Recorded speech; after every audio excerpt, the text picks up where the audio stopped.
ভিডিওটা তোমরা মন দিয়ে দেখো, ঠিক আছে? ভিডিওটার মধ্যে কি হতে চলেছে তোমরা বুঝতে পারছো। আমি জানতাম তোর মনে হয় এটা নাকি, কিন্তু আমি বেঁচে থাকতে এটা হতে দেব না। ও তুই বেঁচে আছিস না? যে সারা রাত অবধি ঘুমায় তার বেঁচে থেকে লাকি তুই আমাকে এটা বলতে পারিস?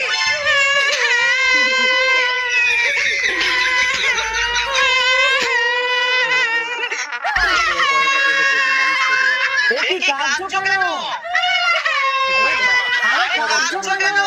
আমার শখ হয়েছে তাই।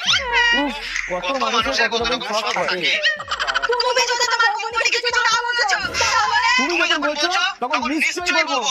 চলো আমার সাথে। দেখো দেখো বৌমনি কিছু এই দেখো আমার কাছে বাবু, শোনো বাবু।